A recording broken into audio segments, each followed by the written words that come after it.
Krishna, Hare Krishna.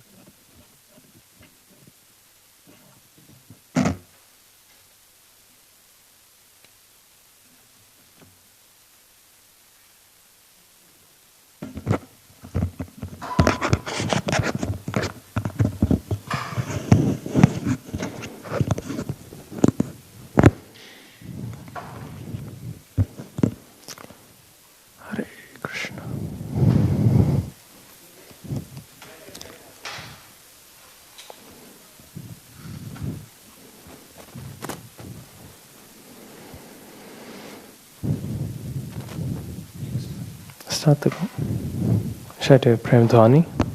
Yeah. Lila Vishnu Vishnupad Paramhamsa Privrajkacharya Stotra Shara Shri Srimad Bhaktivedanta Swami Srila Prabhupada Ki Jai. Nitya Lila Vishnu Vishnupada Paramhamsa Privrajkacharya Stotra Shara Shri Srimad Bhakti Siddhanta Saraswati Thakur Srila Prabhupada Ki Jai. Shri Gurya Vaishnav Guru Varga Ki Jai. Shri Ganga Mai Ki Jai, Jamuna Mai Ki Jai, Bhakti Devi Ki Jai, Tulsi Devi Ki Jai, Anantakoti Vaishnav Vrinda Ki Jai, Namacharya Srila Haridas Thakur Ki Jai, Krishna Das Kaviraj Thakur Ki Jai, Shri Caitanya Caritamrita Ki Jai. Nitai Gaura Premanande Hari Hari Bol, all glory assembled devotees, Hare Krishna, all glory assembled devotees, Hare Krishna, all glory assembled devotees, Hare Krishna, all glory Shri Guru and Shri Gauranga, all glory Srila Prabhupada Ki Jai, Namo Vishnu Padaya Krishna Vashtaya Bhadra Shamti Radha Govinda Kasanti Namani Namaste Prabhupada Devam Guru.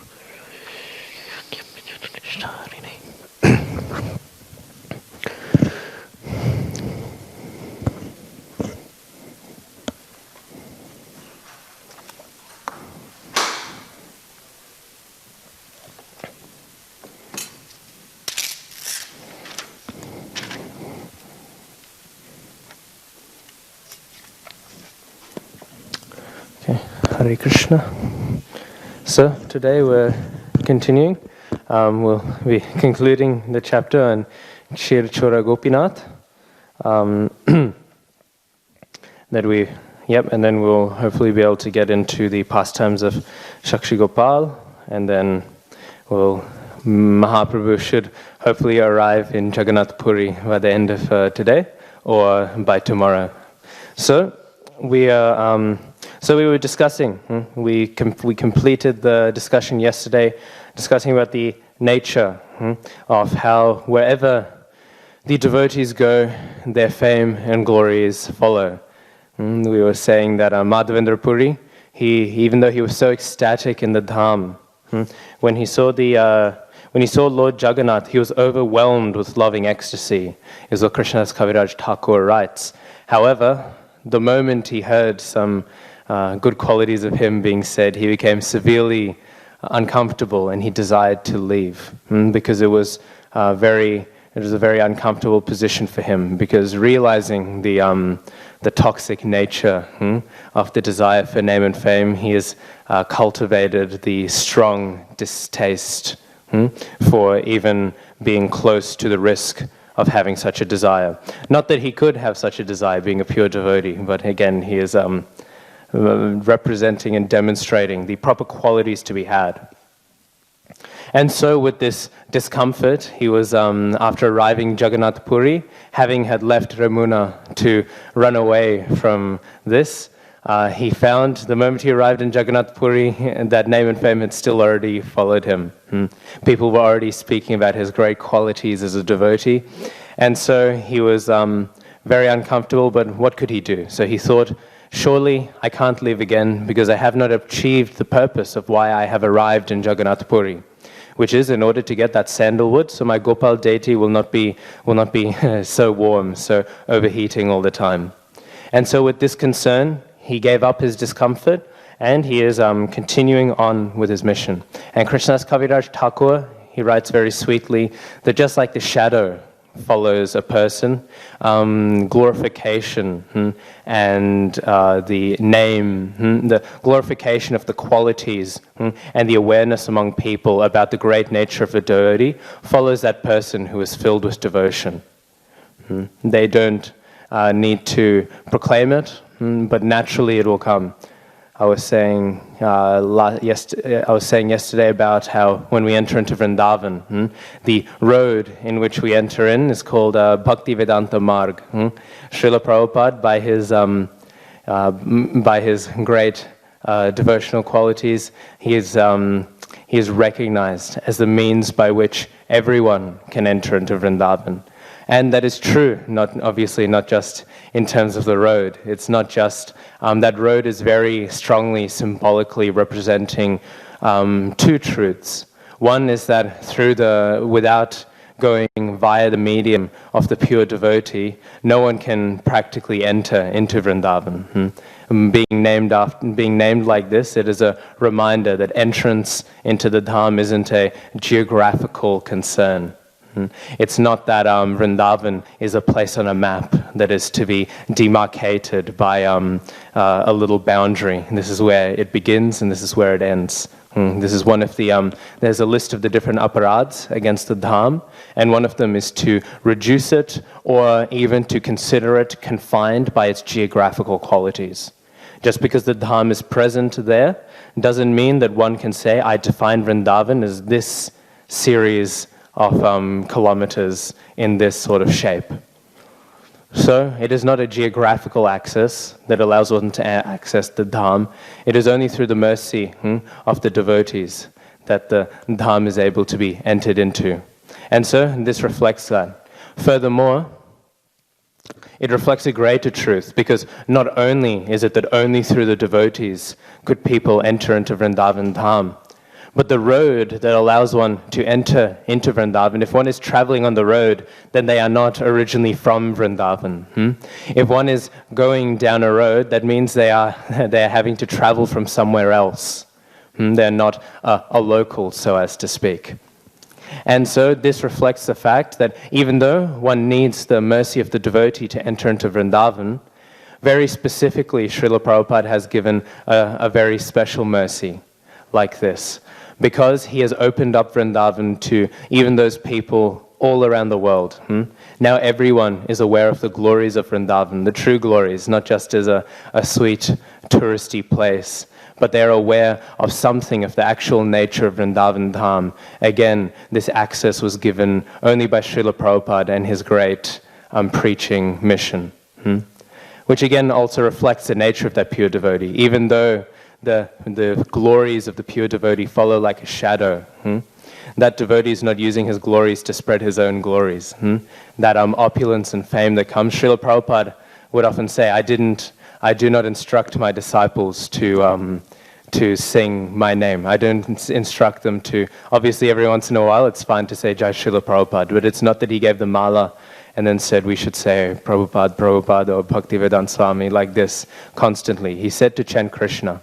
And in the same way, that revealing of Vrindavan, that opening up through the glories of the qualities and that knowledge of the great character of the devotees, they use that to encourage and impel people not to worship themselves, but instead to worship the Supreme Lord, and to take and give their respects to the Dham, the place where the Supreme Lord resides. So like this, this is an example, I think, a modern-day example of how naturally the qualities of the devotee are proclaimed. Also, for one of the great centenaries of India, they had special postcards, they had special postage stamps, and Srila Prabhupada was put on them as well. And another example, I remembered I was hearing a class by Guru Maharaj. He was speaking about how the Gita Press of Gorakhpur, they published a weekly or monthly magazine where they would talk about this and this happening, this sort of sadhus here, or not really, they would actually talk about sadhus of history. And they made it a policy because they wanted to stay non-sectarian, they wanted to just be vaguely Vedic. They would follow a policy: we will not include a photo and we will not focus on any modern-day living saint. We will only discuss ones who have already passed away, so we are not endorsing any specific thing. They were trying to avoid this. But it's said that the editor who was in charge of implementing that policy, when he saw Srila Prabhupada bringing all of his devotees and leading a Sankirtan party in India, he was so overwhelmed by seeing that no one could object to the glories of this sadhu. Who would have an issue And so Srila Prabhupada was the first sadhu to ever be placed in that magazine with their photo and being glorified directly. Because he thought, who could object to us glorifying this devotee? Who could object? We are doing this non-sectarianly because we don't want to be controversial. We don't want to endorse this person, and then some other person, he's getting upset that, oh, you endorse this person, I don't support this person. But that editor, he thought, again, like the shadow follows the person, the glories are so self-evident by seeing a soul like this that there can be no objection. And therefore, he included him in that newspaper, in that magazine. So these are, of course, we can speak for a while about all the various ways that Srila Prabhupada's glories were spread. I even remember in high school, I was speaking with one of my teachers, and we were doing, I can't remember what we were discussing, but we were doing some sort of, I can't even remember what it was, but I remember I was showing them one of, I was writing an essay, and I used one of Srila Prabhupada's books in it. And so they wanted to check which book each one was, and of course on the back it has a photo of Prabhupada, and my English teacher, he saw it, and he said, I know that guy.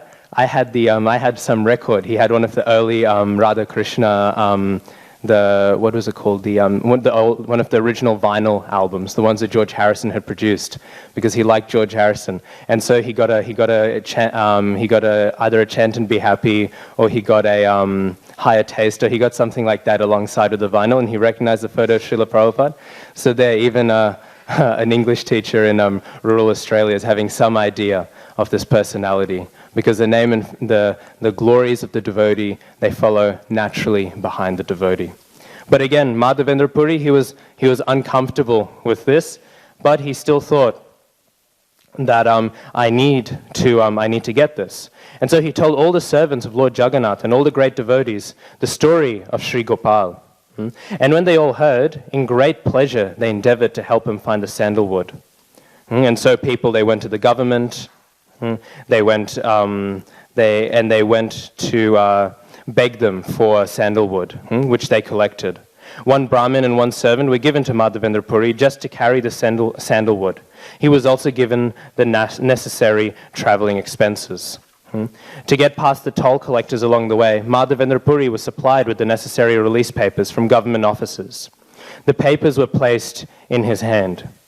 In this way, Madhavendra Puri started from Vrindavan with the burden of sandalwood, and after some days he again reached the village of Ramuna and the Gopinath temple there. Here we see very nicely, the government was supporting Madhavendra Puri. Srila Prabhupada would often criticize the governments in the names of being secular. All they've done is they've endorsed atheism. Secularity or being tolerant of religions doesn't mean that you treat them all terribly. It means that you treat them all respectfully. And so Srila Prabhupada would say, he would say the government should provide some funding, especially for the ISKCON temple and places like this, which are providing such a great service, trying to educate all of the misguided people in civilization about the genuine nature of their purpose, how to genuinely live their lives. They're doing the greatest service, actually, and yet this is the only one the government is not supporting, because the governments are saying, we are secular now. But to be secular and therefore to neglect religion doesn't mean that one is treating all religions equally. It means that one has endorsed the religion of atheism over and above all of the other religions. We were studying this at university. We were doing a course about all the different world religions. And my professor, who's an atheist himself, he was saying, actually, it's a completely bogus idea that atheism is not a religion. People will say, if you are not religious, you are an atheist. But he said, actually, that's a lie. Human beings have to be religious. It is the very nature of people that they will somehow follow in some form or another some form of religion. Maybe some will have less complex philosophy, some will have more complex philosophy, some will have more rules, less rules. But everyone always follows a religion.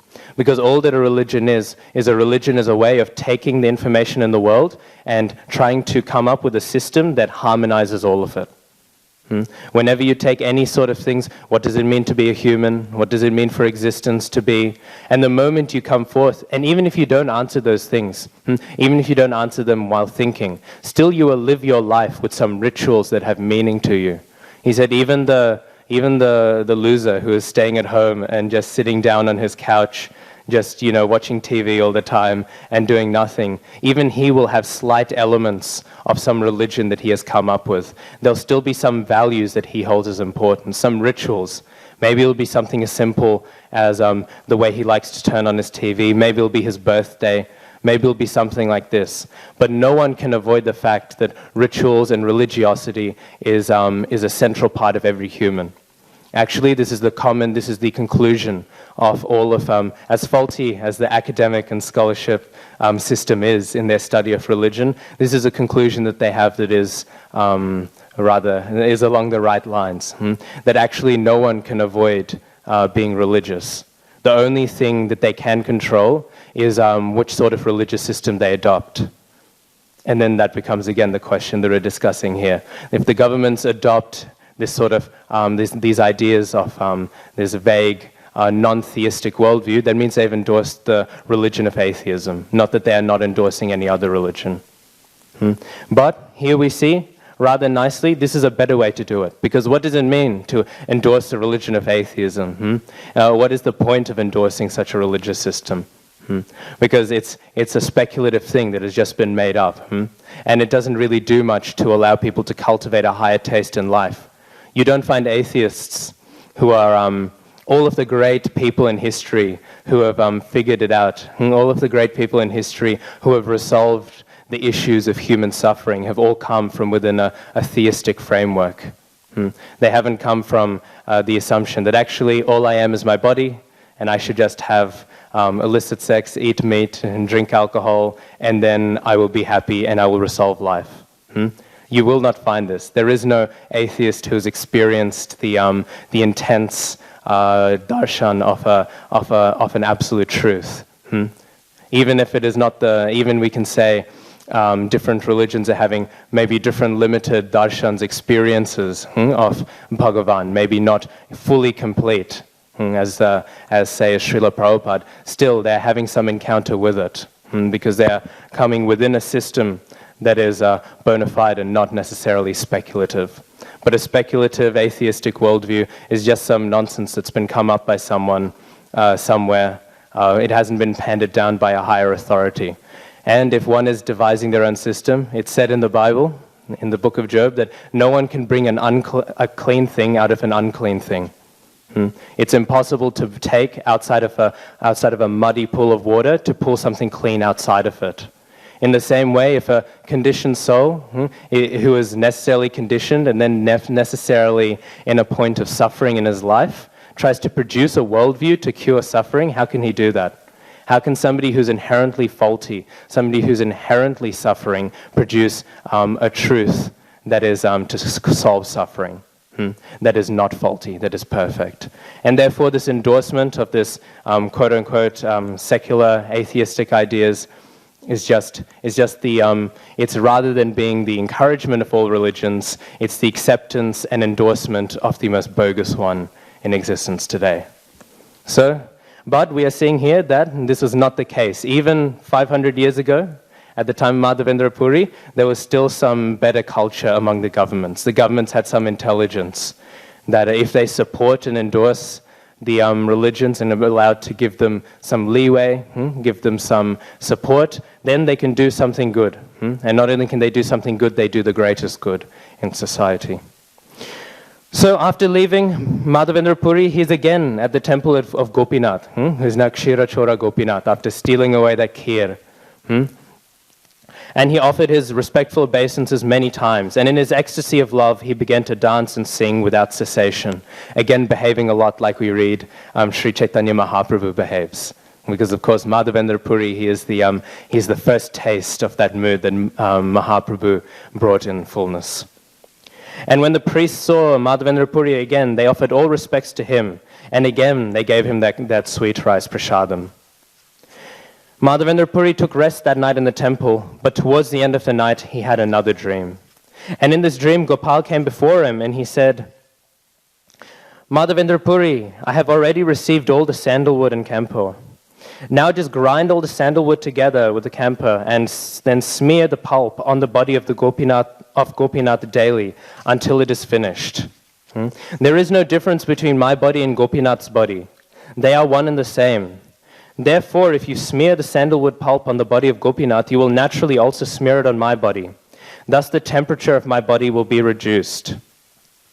You should not hesitate to act according to my order. Believing in me, just do what is needed.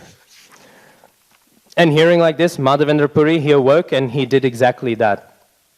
And it's an interesting point that Gopal was saying this, because actually there is no difference. His Holiness Shivaram Swami says, whenever he is traveling around the world, because obviously he's traveling around the world, whenever he has darshan of different deities, he will pay respects to them, but in his mind he feels that he is praying to the deities in New Vrajadham, because he's having such a strong connection to them, because he has spent so much time establishing that temple in Hungary, that farm community. He's had such an intimate relationship with those deities. He feels so connected to them. When he visits other temples, he will pray to the other deities, but he will feel in his heart that he is praying only to those deities in New Vrajadham.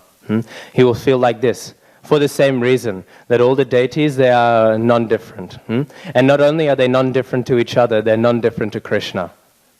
Often people will say, Krishna is inside the murti. Krishna is present in the murti. But actually that's not true. Krishna is the murti. That is directly Krishna. It is not that he is somehow present inside it. And therefore there's a layer of something mundane and then somehow magically Krishna is in it. That very murti itself is Krishna himself. There is no distinction there.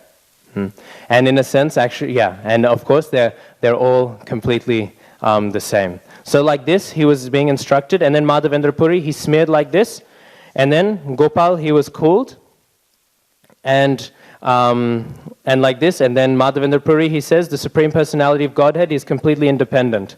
His order is all-powerful. And the servants of Gopinath became very pleased to hear that in the summer, all the sandalwood pulp would be used to anoint the body of Gopinath. And so the whole thing was performed, and then at the very end, Madhavendra Puri, because his seva for Gopal was complete, he returned back to Jagannath Puri at the end of the summer season, and then he returned to Jagannath Puri and observed Chaturmasya. We know Chaturmasya is a vrat that's often performed. In ISKCON, we don't observe it so strictly necessarily. Srila Prabhupada didn't feel the need to so strongly instruct its observance. Srila Bhaktisiddhanta Saraswati Thakur is very strict. He held its observance to the same level as we in ISKCON today observe Ekadashi. But Srila Prabhupada, of course being the great Acharya, did not emphasize it as strongly. However, he did still emphasize it. It's still a very good observance to be made. And just the same as Ekadashi, it can be very complex. If you look how some people, some very paka sort of devotees in India observe Chaturmasya, it's very complex exactly which foods to eat, which foods not to eat, because it varies on each month. But Srila Prabhupada, again, with his giving the essence and giving things in a very practical and achievable way, he describes the way that the Chaturmasya should be observed. And he gives a much more streamlined and simplified way. So, in the month of Shravana, one should not eat spinach. Then in the next month of Bhadra, one should not eat yogurt. And then in the month of Ashvin, one should not drink milk. And then during the month of Kartik, one should not eat fish or other non-vegetarian food. That one's probably the easier one to follow. But so in Kartik month, that is to be observed. Interesting enough, Srila Prabhupada does list that red dal is a non-vegetarian food item. So maybe that can be seen as a thing that is considered to be avoided in Kartik. Srila Prabhupada mentions in one purport in CC that actually red dal, because of its high protein levels, it's to be considered non-vegetarian in a sense. It is having the qualities and properties of meat. So maybe that could be one thing that is being referred to there. And so he is mentioning like that. And also urad dal as well. So he's mentioning those two as being non-vegetarian. So even though it seems a little easy, Srila Prabhupada he is defining that masur and urad dal are to be avoided in general as being non-vegetarian food items. So I'm sure he's sort of elaborating that Kartik month's observation should also include those things. And on the whole, during the 4-month period of Chaturmasya, one should practice giving up all food intended for sense enjoyment. So there should be, with that, a greater cultivation of the moods of renouncing the gratification from eating food or eating prasad. Thus, Sri Chaitanya Mahaprabhu personally praised the nectarian characteristics of Madhavendra Puri. While he related all this to the devotees, he personally relished it. So now we're coming towards the end. The pastimes have ended. Madhavendra Puri, he has observed that Chaturmasya fast, and there Sri Chaitanya Mahaprabhu, he has glorified very nicely.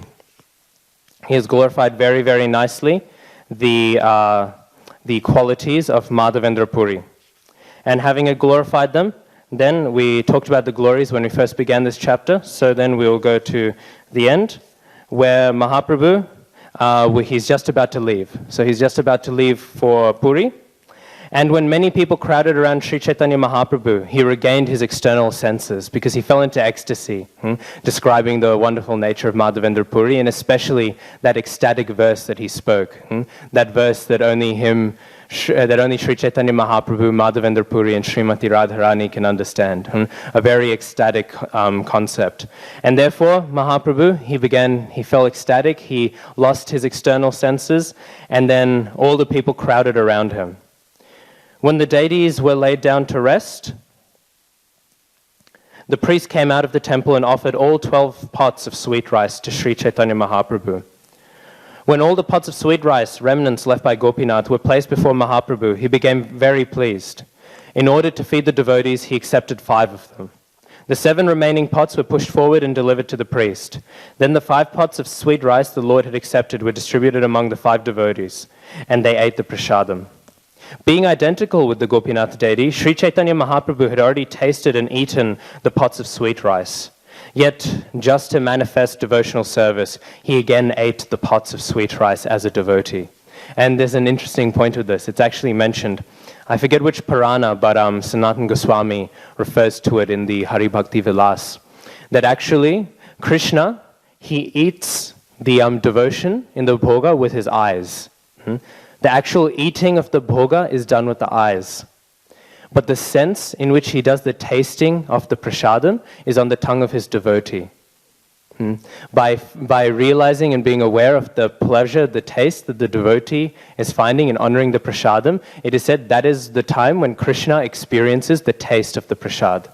He eats the prasad, he eats the devotion and the prasad with his eyes. We know this is a very commonly said thing, but it's an interesting point that the actual flavor is strongly relished when his devotees relish that prasadam. When his devotees relish that prasadam, then Krishna relishes its flavor. And so Mahaprabhu, just to manifest devotional service, he's showing that the nature of the sweetness of devotional service, it is the devotee who is relishing that sweetness of prasadam. And in order to relish that, Mahaprabhu, he is doing like this. And so Mahaprabhu passed that night at the temple engaged in congregational chanting. In the morning, after seeing the Mangalati performance, he departed. In this way, Lord Sri Chaitanya Mahaprabhu personally tasted with his own mouth the transcendental qualities of Gopalji, Gopinath, and Sri Madhavendra Puri. Thus I have described both the transcendental glories of Lord Chaitanya Mahaprabhu's affection for his devotees and the highest limit of ecstatic love of God. One who hears this narration with faith and devotion attains the treasure of love of Godhead and the lotus feet of Krishna. Praying at the lotus feet of Sri Rupa and Sri Raghunath, always desiring their mercy, I, Krishna Das, narrate Sri Caitanya Caritamrita, following in their footsteps. So like this, Srila Krishnadas Kaviraj Thakur, he's giving a little summary of what he has described. And that is, wrapping this up, we know there's the 3 main figures who are incorporated mainly in this pastime. It is, of course, Madhavendra Puri, Kshir Chora Gopinath, and, of course, Gopalji. These 3 personalities have summarized it. But what is actually to be relished from hearing these pastimes is interesting. Because Krishnadas Kaviraj Thakur not only says that he has described the highest limit of ecstatic love of God, which we have seen. It's very evident this whole time. Madhavendra Puri is so wonderfully illustrating so many elements of Vaishnav etiquette and also of the moods and attitudes and the ecstasies of what the pure devotee on the highest platform experiences. But furthermore, Krishnadas Kaviraj Thakur has said he has described Lord Chaitanya Mahaprabhu's affection for his devotees. Because that is the more pleasing thing to Krishna. Krishna is most pleased when he is hearing about the glories of his devotees. The glorification of his devotees is something that is very pleasing to him. In the same way that a mother, when she might receive a compliment, and she'll be happy to receive a compliment. But if she hears somebody complimenting her child, she is infinitely more happy. She would much rather hear sweet words about her child than sweet words about herself. In the same way, Mahaprabhu, because this whole chapter, he has been relishing hearing and speaking this pastime.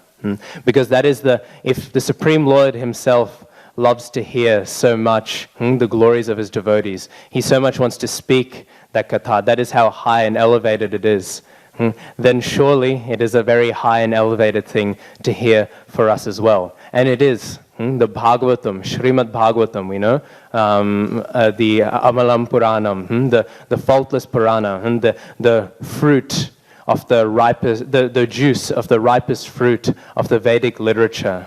The glories of Bhagavatam are endless. We can speak for years and not even begin to extinguish the glories of this book.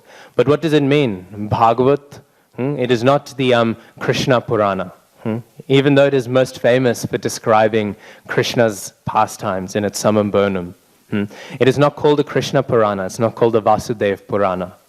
It's not called the Radha Purana, it's not called the Vishnu Purana, it's not called the Narayan Purana, it's called the Bhagavat Purana. And the Bhagavats are the great devotees of Krishna. This great Purana, which is the highest Shastra, this great Purana, which is the great completion of all the Vedic literature, this great text, which we constantly are hearing the glories of. Every day, Srila Prabhupada has instated that we read and speak and hear about the Srimad Bhagavatam. The Srimad Bhagavatam, which is said to be the natural unpacking of the Vedanta Sutra, the natural commentary on it, which is so perfectly explaining the Vedanta, the final conclusion of all the Vedic literature, and which is doing so, it is said to be like the juice of the fruit. The juice of the fruit, the ripe fruit is having the essence already of the whole tree. But the juice, it means you're getting rid of the skin. You're getting rid of even the bitter parts. You're taking only the very, very sweetest parts. You're taking the essence of the essence. You're removing all the other parts of the fruit and you're taking the very essential nature of its flavor. That is how much this Bhagavatam cuts to the center of Vedic knowledge. And what is it? It is the Bhagavat Purana. It is the Purana about the great devotees of the Lord. Sometimes people, I'll talk sometimes with, and the discussion will come up that, this Bhagavad Purana, Bhagavatam, Srimad Bhagavatam, I was wanting to read it, and now I'm reading about Prahlad Maharaj, I'm reading about Dhruva Maharaj, I'm reading all these things. I wanted to hear about Krishna, I wanted to hear about all these incarnations and all. And obviously all those incarnations are there, but that's not the focal point. The focal point of Bhagavatam is that nature of the Bhagavats who interact with Krishna, with the Supreme Lord. It is the nature of the devotee being devoted to the Supreme Lord, and furthermore, and in a sense even more higher, how the Supreme Lord is devoted to that devotee. This highest Purana is so because it is so much delving into the nature of the devotees. And we hear about the pastimes and qualities of the devotees. When Sri Chaitanya Mahaprabhu is so ecstatically relishing here, that same thing Bhagavatam is constantly delving into. And that is why Bhagavatam is having such an esteemed position. Because it allows us again to delve in to the great qualities of the devotees, and therefore to hear about the pastimes of the devotees is as good as hearing Krishna Katha, because we are hearing Krishna Katha, because Krishna exists not as his devotee, not as a Mayavad conception, but if Krishna's devotee is there, then Krishna is there as well. because he is bound up by the love of his devotee. The devotees of Krishna's, the pastimes of Krishna's devotees are the pastimes of Krishna because Krishna is directly involved in them. Therefore, just as good as it is to hear the pastimes of Nrsimhadev or the pastimes of Krishna or the pastimes of Ramchandra, it is also good to hear the pastimes of Srila Prabhupada, Srila Bhaktisiddhanta Saraswati Thakur, all of our great acharyas. Because it is not that we are hearing the pastimes of an acharya without Krishna. It is not that we are hearing the pastimes of a great sadhu. We are always constantly, when we hear the pastimes of the great devotees, we are hearing the pastimes of Krishna. And when we are hearing the pastimes of Krishna, it is not that now we are hearing about Krishna alone. It is not that now we are hearing about Ramchandra, now we are hearing about Krishna, now we are hearing about Nrsimhadev. All the time, if those pastimes are there, then it is also including the pastimes of the Lord's devotees. Those two things are implicit in each other.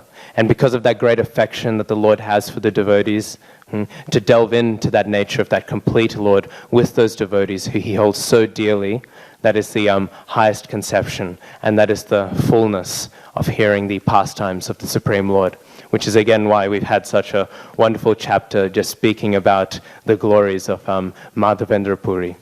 So, concluding that, we've concluded chapter 4. Now we'll begin chapter 5, the activities of Shakshi Gopal, which we will be able to conclude tomorrow. This next chapter, I'll draw up the structure, but the structure is very, very straightforward. It's not a very... this chapter had a lot going on, and so does the next one, but this one is a bit more... It's even more linear than this one. So this pastime is a very famous pastime. It's a very sweet pastime. And here, in this one, we learnt about the nature of the devotee's love for the Supreme Lord. In this chapter, we'll hear a bit more about how much the Lord is willing to extend himself for the devotee. Here we saw Madhavendra Puri's strong commitment to do whatever in order to serve his Lord.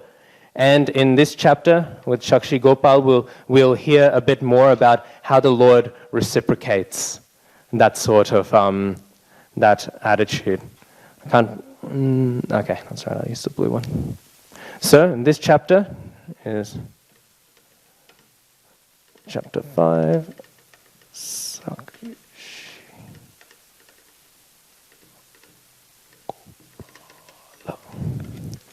So, the structure of this chapter is pretty straightforward. So, Mahaprabhu, he is continuing his journeys. Now he has left Ramuna after so nectarianly relishing the pastimes of Chirachora Gopinath and of course Madhavendra Puri. And now he is traveling through.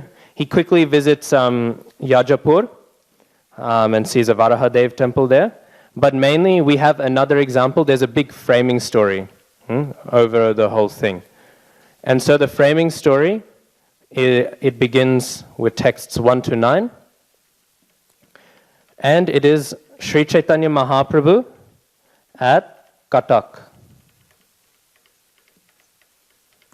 Sri Caitanya Mahaprabhu, he is at Cuttack, and being there, he hears Nityananda Prabhu while he was traveling. Nityananda Prabhu, he heard the pastimes of Shakshi Gopal. And being present there at Cuttack, Nityananda Prabhu decides to share this pastime. So this is the framing story again. And then from texts 10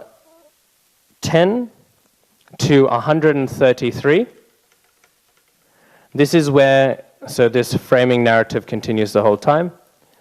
This is where the whole pastime is being described, the pastimes of Shakshi Gopal.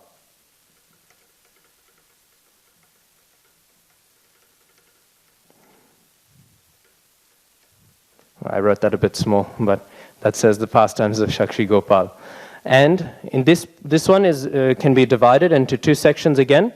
There is the main pastime of which is texts 10 to 113, which is Shakshi Gopal with the two Brahmins. and we'll hear about this pastime. It's a very sweet pastime of the Supreme Lord. And then the next section is texts 113 to 133, which is mainly discussing how Shakshi Gopal relocated from Vidyanagar to Cuttack, which is where he was present when these pastimes were spoken. And then after that, we have texts 134 to 140. These ones are just describing then how Sri Chaitanya Mahaprabhu and the devotees, how they were relishing these pastimes again. So it's just the framing end. So at the beginning they were hearing the beginning of the pastimes, and now they are concluding their relishing, and they are very ecstatic and enjoying it again at Cuttack. And then, so that's the central part about Shakshi Gopal. However, this chapter doesn't conclude with the katha like the previous one, because there's one final addendum. It is the final part just before Mahaprabhu enters into Jagannath Puri, and it's the very famous Danda Bhanga pastime. The Danda Bhanga pastime is very interesting, and when we get up to it, we'll discuss it a bit. The location where it happened in Orissa, because Mahaprabhu, he is very close. This is just before he's about to enter into Jagannath Puri. That's texts 141 to 158. Danda Bhanga pastime is when Nityananda Prabhu, he takes Mahaprabhu's sannyas danda and he breaks it into three parts and he throws it into the river. And actually the location of this, where this happened, was relatively unknown. It's not like, often when we go and visit the Dham, you can see this is where Murari Gupta was, you can see all of these different temples where you'll see, when you go on like parikrama, you'll go and you'll see this is Kurukshetra and Navadvip. You'll say this is where the Brahmin who got leprosy went to repent after offending Haridas Thakur. You'll see all these locations of all these different pastimes. But the location of the Danda Bhanga pastime was actually hidden for quite a while. It was only discovered in 1996 by a disciple of His Holiness Gaur Govinda Maharaj named Sachinandan Prabhu. He's recently left his body, but he did a lot of work establishing a temple there. And so it's an interesting case of one of the times where directly within ISKCON, a dham was discovered. He was doing some scholarship to discover the point, and he found the very point where the danda was broken and it was thrown into the river by Nityananda Prabhu. And therefore, so that last pastime also, it has a lot of significance, as most of Nityananda Prabhu's pastimes do. They seem very erratic, they seem very not absurd, but they almost don't make sense to us. But there's always a very deep meaning to everything Nityananda Prabhu does. It's not that he's actually behaving erratically. He's acting on the deepest levels of spiritual activity. And therefore, there's a lot of purport to him breaking the sannyas rod of Mahaprabhu. So tomorrow we'll go through this whole chapter, and this pastime is much quicker to go through than Madhavendra Puri's pastimes with Gopalji and Shirachora Gopinath. So tomorrow we will finish that, and we will also discuss Danda Bhanga pastime, and then on Sunday we'll begin Mahaprabhu in Jagannath Puri. Shri Krishna Das Kaviraj Thakur ki jai, Shri Caitanya Caritamrita ki jai, Ananta Koti Vaishnava Vrinda ki jai.